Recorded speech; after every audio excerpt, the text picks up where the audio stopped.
You know, the internet loves to tell you that Lynchburg is cheaper than wherever you're sitting right now. But what the internet won't tell you are the numbers that we are going to talk about today.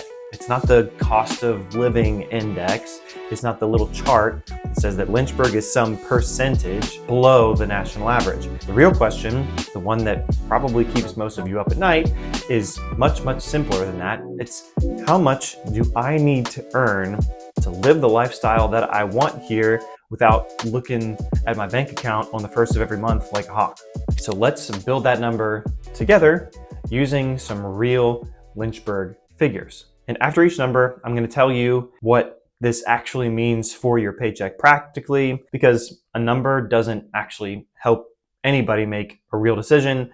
Real practical application does. So let's start with what a normal household earns in this area. Now, of course, this is average. There's plenty of variation here, but the typical household in Lynchburg brings in about $58,000 a year.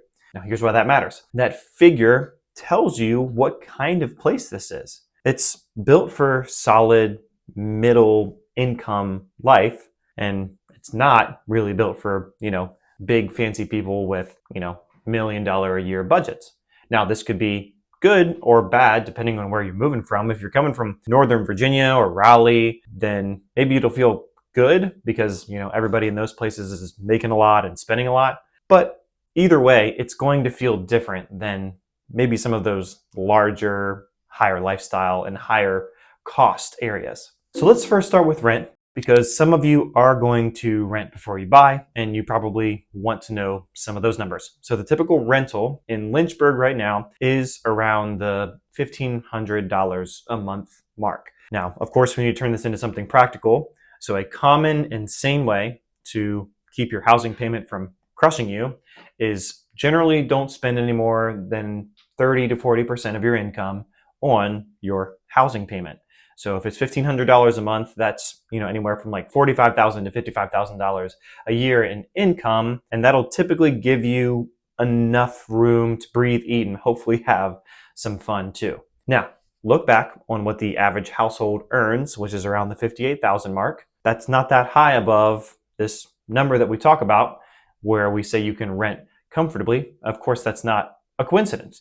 That's just a healthy cost of living location like this. It's what it actually looks like. Here, the paychecks and the rent tend to grow a little bit closer together because it's a healthy economy. So if you're bringing home somewhere in the mid 50s or better, then renting here is probably going to feel pretty easily to be done. You don't have to feel desperate. And if you're a single person, maybe you just look for something modest. Of course, you can get by probably on less than that in rent, or if you're splitting with somebody, that's pretty common here.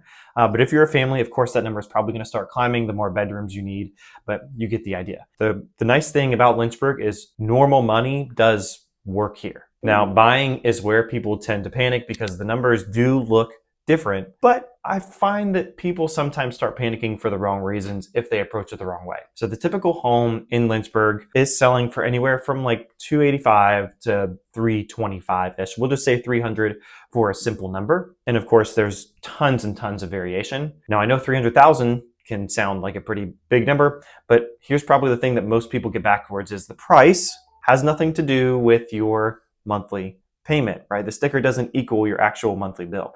What actually hits you is your monthly principal and interest, your taxes, your insurance, or if there's an HOA, and all of that is spread across 30-year time horizon, aka a monthly payment. Let's take a moment and talk about what this looks like practically as a monthly payment, because it's probably why you clicked on this video in the first place. The average, let's say $300,000 home could cost you anywhere from $1,800 a month, maybe even up to like $2,300 a month. It just depends on if you're in the city, outside the city, and how much money you're putting down and what rate you get and all that stuff. Now, of course, notice $1,800 to $2,200 is significantly higher than the rental when it comes to monthly. Like $400 to $800 a month is nothing to wink at. But of course, there are reasonings and justifications for this. The first one is there's a lot of variation in home prices in Lynchburg. So it is possible to have a mortgage of $1,500 or under, but the houses are just going to look significantly different than the average price point home in Lynchburg.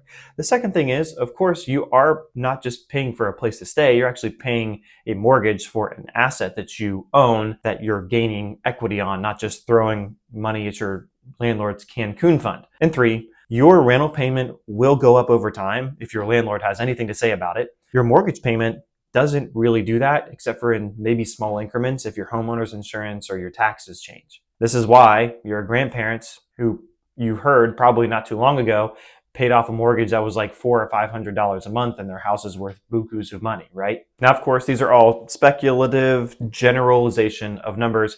For your specific scenario, we always talk with the lender first to figure out what does this mean practically for you, what is your budget, and how do we operate within the confines of Lynchburg's housing situation, whether it's rental or specifically whether it's for buying. Now, there's another big piece that people don't really consider when talking about Lynchburg, especially if you're coming from a place that's a little more concentrated. Lynchburg is a car town. It spreads out and your normal week is going to be built around driving. Not crazy significant amounts unless you're way out in the county, but there's no subway, there's no walking to the office probably to save a few bucks. You can try to bike, but it's probably going to be a good distance.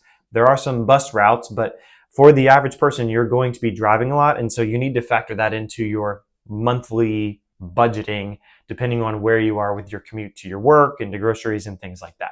Now, the good news is the drives around here aren't that long and there's really not that much traffic, but it's just another consideration that a lot of people don't think about when they're transferring locations. Okay, now here's the honest part.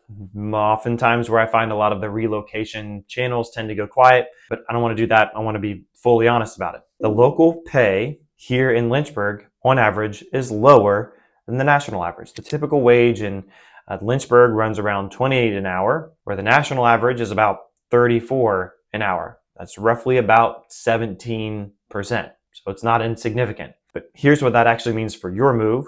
And I would say it probably cuts two different ways. If you're bringing a remote job with you, then, the salary that's bigger, it's going to feel pretty nice to come here where everything is going to cost a little bit less. I've seen this be quite successful for a lot of people. Basically, you have the same paycheck you did in the more expensive place, but in a little bit of a cheaper place. But if you're planning to take a local job here and you're coming from somewhere that is higher paying, don't just celebrate the cheaper housing and cost of living and stop there.